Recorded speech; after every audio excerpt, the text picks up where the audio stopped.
Today on Engine Power, PowerStop's Ultimate Z06 Corvette gets E-Force supercharged and chassis dyno.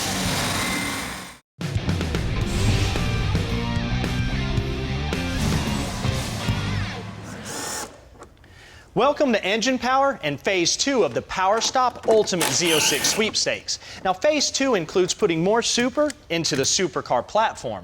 Now, we're going to increase the factory 505 horsepower rating to over 650 with the use of this Edelbrock Supercharger system. Now, at that point, our Z06 will be making a few more ponies than the brand new 2015 Z06. Last week, we started the build by removing the driveline from the engine all the way back to the rear differential. It all came out as one assembly. That was to get access to the clutch, so we could replace it with a better one. Next, we removed the torque tube and stock transmission that had an issue with first gear. We replaced it with a brand new Tremec unit. New QA1 adjustable shocks were placed at each corner. PowerStop's new one-click track kit that was developed on this car was installed, and it uses 14-inch cross-drilled and slotted rotors all the way around, and a specially formulated pad designed for hardcore open trackers and autocrossers looking for better stopping power. The heart of any supercar is its power plant, and the new Z06 packs 650 horsepower at the flywheel, and we want this one to be a close contender, and the easiest way to do that is a direct bolt-on supercharger upgrade. This Edelbrock E-Force kit was specifically designed for the 2006 to 2013 LS7 Z06 Vet and its unique oiling system. The kit includes everything that you need for a straightforward install that you and a buddy can do in your garage, like new injectors, air inlet, several parts to address the dry sump oiling system, and a handheld programmer to install the new tune. As important as the actual parts is the instruction booklet to install them. Edelbrock provides a very detailed guide with pictures. Now, don't skip steps. If you do, plan on spending more time on this build because you'll have to back up to move forward again. Since our battery is already disconnected, we're adding a step and removing the hood. Now the fasteners that retain the front fascia, some on top, some in each wheel well, and several underneath. The brake cooling ducts also need to be removed. Now, I'm good. We can pull off the entire front fascia and set it to the side. Draining the coolant is the next step. Now the air inlet is removed, and the mass air sensor is pulled out and put in a safe place to avoid damaging it. Using a 15mm wrench, we can unload the tensioner and remove the serpentine belt. The throttle body is next in line for removal. Along with it are the coils and brackets, which come off as an assembly. With pigment under the fuel line, we can disconnect it. Unplug the injectors and remove the hose from the driver's valve cover, then the dry sump tank, and the passenger valve cover to remove the assembly. Remove the 4 fasteners securing the fuel rail to the manifold, and pull the fuel rails with all 8 injectors off. Now disconnect the evap connector, map sensor, the vacuum hose from the booster, and the PCV tube. After loosening the bolts, move the manifold towards the front and pull the last vacuum line off the back. And using some type of suction device, remove as much debris as possible. Here's a common sense quick tip. Make sure you clean the surfaces and place tape over the ports so nothing gets in them. You must also make sure to remove it before the blower drops on. This valley cover is not going to be reused. Here's why. The underneath of the supercharger intake manifold requires more clearance between it and the valley cover than the factory intake did. So Edelbrock sent us a new one. Now if you notice, it's got more clearance for the oil pressure sensor and uses countersunk fasteners for a little extra room. Now we do have to swap a couple of things over. We will reuse the 8 O-rings from the factory piece, as well as the original baffle, which is held on with fasteners and a thick bead of silicone. Pry easy and don't break it. With a new bead of Loctite silicone on the baffle, it goes on the same way it was removed. Now the original gasket and dressed out cover goes on.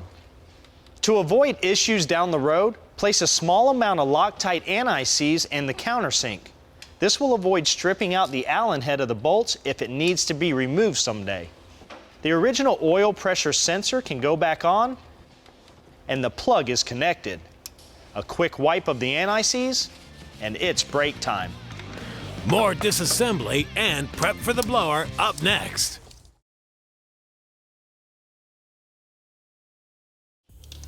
The Supercharger install continues on PowerStop's Ultimate Z06 Sweepstakes giveaway car. On the front of the engine, remove the 15mm bolts that retain the evap solenoid. The upper radiator shroud is removed, and back underneath, the oil is drained and the filter is spun off. Using a disconnect tool, the oil cooler lines can be removed from the cooler, along with 2 bolts holding the cooler to the shroud. One more for the bracket, and the cooler is removed. Now trace the cooler lines to the oil pan, disconnect, and remove them as an assembly. The cooling fan is next and is removed from the bottom of the car. The power steering reservoir is drained using our pneumatic bleeder. Then the lines are disconnected from the cooler, and the cooler is removed, followed by the alternator. The next step requires disconnecting the steering shaft from the steering rack. Now, if the steering wheel is turned when it's disconnected, damage to the airbag deployment system can occur. So here's how to avoid that.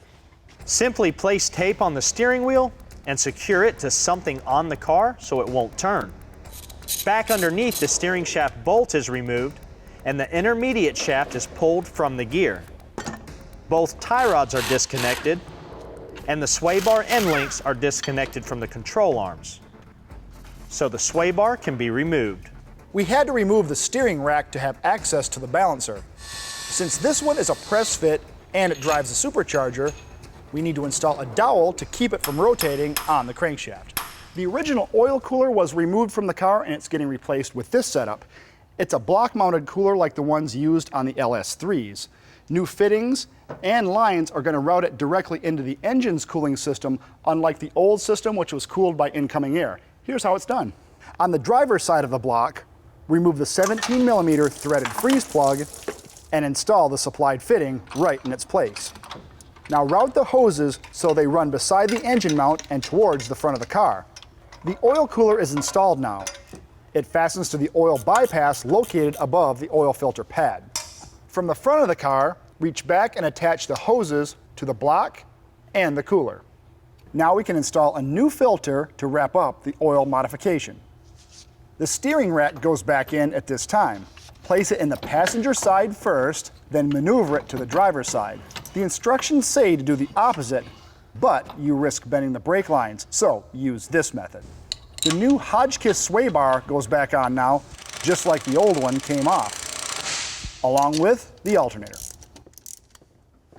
Now 3 bolts are removed from the passenger side of the water pump, so we can install the new idler bracket and pulley with new hardware from the kit. Sitting next to it, the new tensioner bracket is installed along with another idler pulley. And the stock tensioner we removed earlier mounts to the new bracket. And wrapping it up, the evap purge solenoid can be attached. The power steering reservoir requires a new relocation bracket from the kit. It moves the reservoir over and attaches the same way. Up front and underneath, the horns and their bracket is removed. And these supplied templates are placed on the radiator shroud so we can drill holes for the heat exchanger hoses. Now the heat exchanger is installed. Its job is to reduce the coolant temperature that passes through the intercooler that is located in the Supercharger manifold. This standalone system requires a water pump to circulate the coolant. This bracket supports it. Now we can reinstall the upper radiator shroud, mount the water pump's relay to it, and route the harness to the pump and make the connection. The connection from the pump's outlet to the heat exchanger's inlet can go in now, followed by the heat exchanger hose assembly, which gets connected to the outlet on the driver's side. A T-style electrical connector off the same pump relay goes to the evap solenoid and main vehicle harness. Being a standalone cooling system, a reservoir is required. It uses new hardware to mount it on the passenger side next to the fuse box. The hose from it goes to the inlet of the water pump. Finishing down here are the factory horns. Up top, a couple of electrical connections will supply voltage to the pump. And with that, we're taking a break. The Supercharger is mated to the LS7 power plant next. All the harnesses and hoses out of the way? Yeah, no, we're good. Sweet. All right, we're back and ready to start prepping our Edelbrock Supercharger to go on the engine. Now this unit uses Eaton's Gen 6 4-lobe rotor design that has 160 degrees of twist for quiet operation, maximum airflow, and reliability. Now the housing is integrated into the intake manifold for a seamless design and minimum components. Edelbrock's instructions want the original O-ring port gaskets from the stock intake used in the Supercharger, but we opted for new ones to avoid any sealing issues. We got these from AutoZone. The supplied manifold to evap hose is attached to the fitting below the hub snout. Now lay the intercooler to reservoir tank hose in the engine bay and connect it to the intercooler reservoir inlet. The dry sump hoses are ran at this time and connect to the valve covers and the tank. The Supercharger doesn't utilize two of the original bolt holes for the intake manifold in the cylinder head, and those go directly into the crankcase, so they have to be capped off. Without removing all the tape from the ports, locate the rear driver's side bolt hole and the front passenger side as well. Now install the supplied button head bolts to seal them up. Finally, it's time to remove all the tape. And with another set of hands helping you, ready? Lower the Supercharger assembly onto the engine. Look pretty good right there.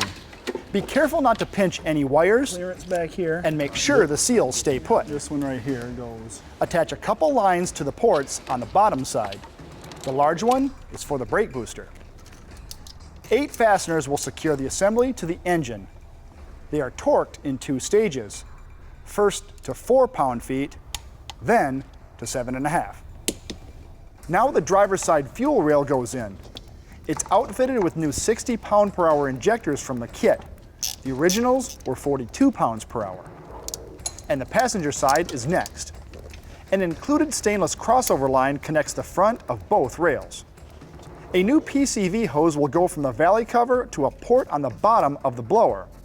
It's a little tight, but you get the idea. Next, we'll complete the lines that run to the evap solenoid. A new fuel line from the firewall to the driver's side rail is snapped in place. The factory harness plugs into the new injectors, and the original coils and brackets can go back on. And connect all the intercooler hoses. Now remove the grommets from the stock coil covers. Install them on the supplied coil cover brackets. Then bolt them on top of the ignition coils. A regap of the plugs is required for the additional cylinder pressure created from the Supercharger's boost. The setting was 40 thousandths on the originals. The recommended setting from Edelbrock is 35. Now we can install the plug wires, which go from the plug to the coil pack. The belt is next. Here's the diagram. Without it, would be like walking around in the woods at night without a flashlight and no place to go. Going back in from the bottom is the original fan assembly. Can't go fast without this.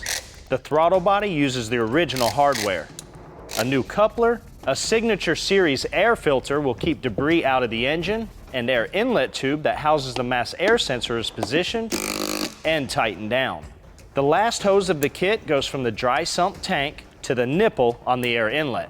These slick Edelbrock coil covers are cast out of aluminum and cover all the hoses and harnesses up for an awesome look. The pressure is on. The tuning and dyno session are up next.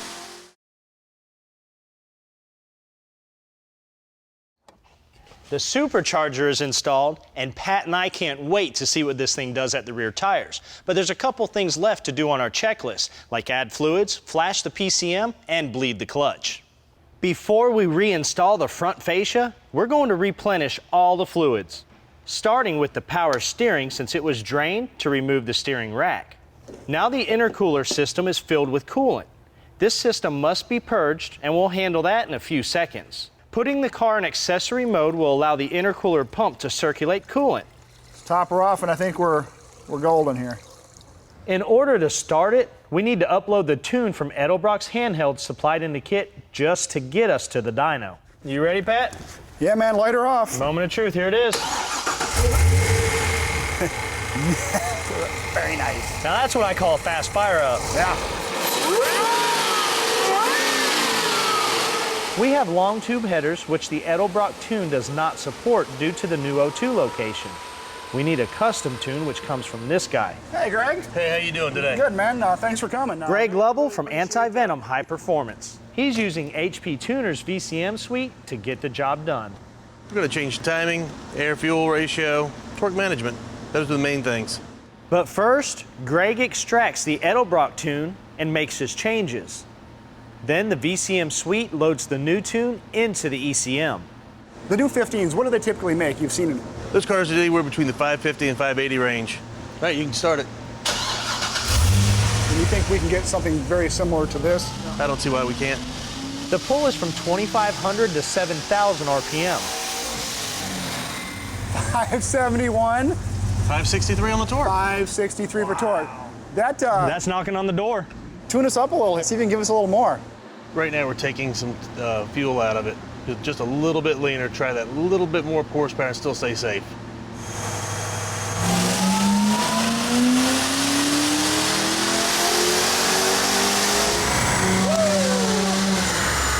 Almost 6. Am I seeing that right, Pat? 594 for power, 593 for torque. You are the man. Thank you. That is awesome. Now the cool thing is, Greg got us that graph from the bone stock 2015 Z06 that we can compare that to. Next time you see it, we're going to be carving the corners at the National Corvette Museum Road Course in Bowling Green, Kentucky. Impressive work, my friend. Thanks. Thanks for having me here. DEI has what you need for your hot rod in the heat insulating department. First up, their titanium pipe shield for exhaust. Its evolutionary LR technology fireproof fiber provides radiant heat protection to anything that's near it for up to 1,350 degrees. It comes in 1, 2, and 3 foot lengths and has riveted standoffs to provide air gap for increased heat dissipation. It even comes with stainless clamps for an easy install, all for around $39. They also have this handy muffler shield kit, constructed of 10 mil dimpled aluminum and 1/8 needle glass insulator. It can be easily trimmed to fit almost any muffler, greatly reducing its radiant heat. It comes with locking ties and a locking tie tool, all for around $45, then both delivered to your door from Summit Racing. For all of you hot rodders that want to keep it old school on the induction side but still use the high-techery of GM's LS small block, Edelbrock has a Performer RPM intake that is set up to run your favorite square bore carburetor. Its ports fit an L76, L92, and LS3 engines, and it's designed to run from 1,500 to 6,500 RPMs. It even has a provision to bolt an MSD ignition control module directly to it. It comes with all the brackets and hardware to get you going, and it's available from Summit Racing for under $320. Well, we didn't just meet our goals, we actually exceeded them by making more power than a 2015 Z06. Now you need to make sure to log on to PowerNationTV.com and enter yourself to win this PowerStop Ultimate Z06 Corvette. Now the next time you see it, we'll be having some fun on the road course, which will happen in the next couple of shows. See you next time.